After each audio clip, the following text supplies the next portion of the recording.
Welcome back, Future Medicos. In this video, we are going to look at a small change that has happened in the Tamil Nadu prospectus and how it is going to affect the open category candidates. And probably this could also be beneficial to reservation category candidates. So that's what I am going to highlight in this video. In fact, I have discussed about this. I have highlighted this in couple of my earlier videos, even though I have not gone into much details. Earlier, when I was talking about the Tamil Nadu open category cutoff marks, I have slightly highlighted, I have hinted this change that's probably might be coming up. But anyway, now with the prospectus released, we are sure that the change has happened. Let's look at what is the change and how it is affecting the open category candidates. If you look at the 2019 prospectus, we had category A, which is the seats in government medical colleges. And then they had a category B, which is mainly like the government controlled colleges than the government medical colleges. So under category B, we had Raja Muthaiya Medical College of Annamalai University. We had IRT Medical College, Perundurai. And then we had ESIC Medical College at KK Nagar, Chennai. So these three colleges were grouped under category B, and category A and category B were treated separately during the counseling. Now let's look at the 2020 prospectus. Now what they have done is these three colleges are now merged into category A. So now category A means all the government medical colleges, that is I think around 23 government medical colleges, plus the 3 government controlled medical colleges also become part of category A. So we have category A including the 3, that is Raja Muthaiya, IRT Perundurai, now it has been renamed as Government Erode Medical College, and then ESIC Medical College, KK Nagar. So this is the small change, right? It may not on the front, if you look at a high level, it may not look like a big change. Oh, it's just a rearranging of the colleges. But the way the counseling, the way seat allocation happens in Tamil Nadu, it makes a big difference for open category candidates. Now, before going into what is the impact, let's just take a look at the cutoff in terms of state ranks. I'm not going to talk about the NEET marks. I'm going to look at the state cutoff in terms of the state ranks. So if you look at the category A, that is based on 2019, the pure government medical colleges, it was around the 900, right? 984, 818, 938. So let's say 2019 cutoff, it was around 938. Then if you look at the category B, that means the 3 medical colleges, Raja Muthaiya, IRT, and ESIC Chennai, you can see that 2017, 1500, 2018, 1971, and 2019 it was around 2289. I think 2017 IRT was not part of this, if I'm not wrong, so maybe that's the reason it is around 1500. But anyway, let's not worry about 2017. Let's look at the 2019 last year cutoff. So last year for category A, the pure government medical colleges, the cutoff was 938, and in category B, that is the 3 medical colleges that are government control, the cutoff was around 2289. Now let's look at this year, right? What will happen? What could be the predicted cutoff could be, right? Let's look at that. Now, if you look at the number of seats, government medical colleges, based on the prospectus, the total strength is 3,300. So not much increase from last year, only about a 50 seats increase. I think in Kanyakumari Medical College, there is a 50 seats increase. So from 3250, now it has become 3,300. So if you deduct all India quota, you get about 2,784 seats for state quota.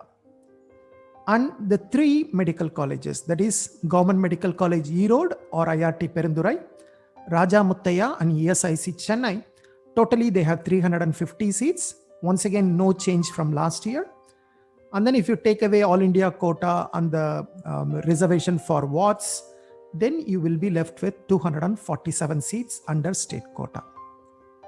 If you look at the total seats under category A, that is 2020 category A, we have 3,031 seats.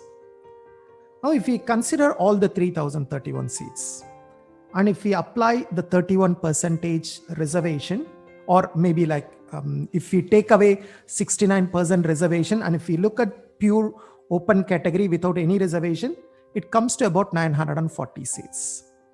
Of course, there will be reservation for 5% reservation for persons with disabilities. There will be reservation for ex-servicemen. There will be seats taken away for sports person, and probably the 7.5% government school reservation, some seats would be taken away. Let's say that certain seats are taken away by this special category reservation. So it may not be exactly 940 seats, but we also have to look at the other side. Some candidates from these 940 ranks, the top 940 ranks, might go to All India quota. Maybe they may go under AIIMS, they may go under JIPMER, or they may go to some other medical colleges, or even they may take some medical colleges within Tamil Nadu under All India quota. In case if that happens, probably let's assume that it will offset whatever the special category reservation. So let's assume that 940 seats are purely available, right?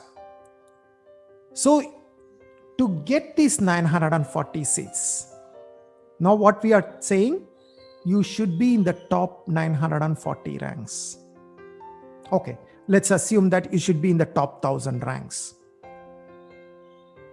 And yes, somebody has raised a question. Oh, you see these three colleges, Government Medical College Erode, even though it's called Government Medical College, the fee structure shown is 3.85 lakhs. Raja Mutaya, the fee structure is 4 lakhs. ESIC, the fee structure is 1 lakh. So candidates will not take these colleges. So don't just say that open category will be affected. Okay, let's assume that some seats will not be taken, right? I do agree, because government medical colleges are like 13,000, 14,000, and you are paying 4 lakhs for these colleges. Yes, certainly people will not take it. But how many people will not take it? Right? Is it going to be a big number? Now, to understand this, how many candidates will not take a seat? I looked at last year allocation. So I went through the top 3,000 ranks, or the top 3,000 candidates. I looked at it, and then I tried to see how many of them have taken the seat. So if you look at the top 3,000 ranks last year, almost close to about 2,800 candidates have taken the seat. It was around 2,700 something. So let's say around 2,750 or 2,800. So that means only around 200 candidates have not taken a seat in the top 3,000 ranks, which is including all these category B colleges already. And for open category, it means the private colleges already. So it doesn't mean that not a lot of candidates are going to go away from these colleges. Yeah, few will go away, but that number is not going to be more than 200, 250 in the top 1,000 ranks. Even let's assume that 200 candidates are not taking. So what are we saying? The maximum cutoff could be around 1,200 ranks. So if you are an open category candidate, and if you are aiming for government medical colleges, including these 3 government controlled medical colleges, please be ready.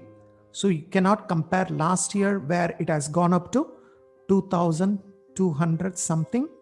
This year it has to be about 1,000 ranks lesser. So probably we are looking at around 1,200 ranks as the cutoff. But the private colleges cutoff, the government quota and private colleges, that may not be a big difference. I think last year it was around 2,900 or 3,000. That may not change. The overall may not change, but the category within this certainly is going to be affected. So if you are aiming for these 3 colleges, please take note that you will be in for a slightly shock. So be ready for that. Have a plan B. I hope I have given you sufficient information to understand what exactly is this. If you have any questions, please leave a comment and I will discuss that. Thank you very much. I hope to see you in some other video soon. Until then, take care. Bye-bye.